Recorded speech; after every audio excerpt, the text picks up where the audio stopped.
Okay, so there's different ways to solve this problem, but I think the easiest way for you that you're used to is solve for y. So to subtract 3x, 5y equals negative 3x plus 0. You can keep the 0, you don't have to. Some people find comfort in it.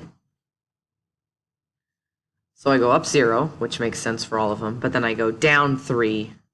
So down 3, down 3, down 3, right 5, 1, 1, ooh, it goes right to here by 2s. So this is down 1, 2, 3, right 5. Let me double check. 1, 2, 3, right 5. Oops, you can't see that. Down 3, right 5 was over here, so that doesn't work. So let's see.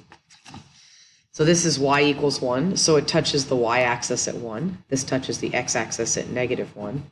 This touches the y-axis at 1. This touches the x-axis at 1. And this touches the y-axis at... Oh, I messed up. See, this is why you got to be careful about going fast. I was looking at the x-axis. This touches at negative 1, and this touches at 1. This is why you check all of the options, because it's very easy to make a silly mistake. I'm not going to stop the video on this. I'm going to go to page 6. So this one is all about vertex form. Whenever it's in there, always do the opposite, and I know it's going up. So negative 3, negative 2, that works. Negative 3, no. Positive 3, no. Positive 4, no. Oh, okay. Well, that wasn't that difficult. That's nice. Okay, let's go to the next one. This one was in vertex form, so it was no problem to find the vertex, but I can't find the vertex right away. What I can find right away is the y-intercept.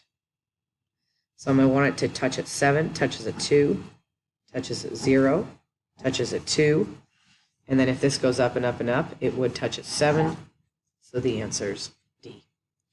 I'm going to go to page 7. Okay, so they're saying the vertex. So I think what they need us to do in this instance is actually find the vertex. So A is 1, B is negative 4, and C is 1. If you remember, the formula is negative B over 2A. So I go negative of negative 4 over 2 times 1. I feel like this is an easy one to make a silly mistake, so you want to be careful. Negative and a negative make a positive. 4 over 2 is 2. So the x value is 2. That one's out. That one's out. And now here's the deal. When I look here, both of the y values are negative 3. So that's not going to help me. So I have to look at the difference between this one and this one. And then I'm going to go back to that y-intercept. My y-intercept is at positive 1. Probably should have just done that from the beginning. And my y-intercept is positive 1. So they kind of tricked me a little bit because none of these had a y-intercept of 1. So I should have been smart enough to see that. Okay, sketch the general shape. So since it's x to the 5th power, it's odd. An odd reminds me of a line. A line starts from the bottom. So I go 1, 2, 3, 4, 5. So that's generally what it should look like. This starts from the top, that starts from the bottom, that starts from the bottom, that starts from the top.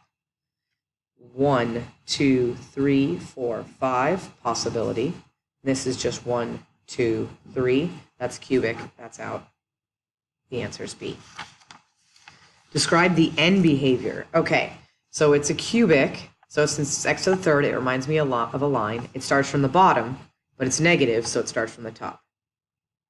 So they want to know about end behavior. That means this would be negative infinity, positive infinity, and this is positive infinity, negative infinity.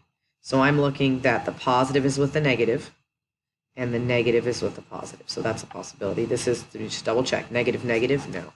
Negative, negative, no. Positive, negative, positive, positive. Nope, that's out. Find all the roots. Well, the great thing is they told us the answers, so I just have to find them. But I see they all have an x, so I take out an x. And then I see I can factor x minus 1, x minus 4. So my 3 numbers are 0, 1, and 4. The answer is A. Page 5, 6, and 7.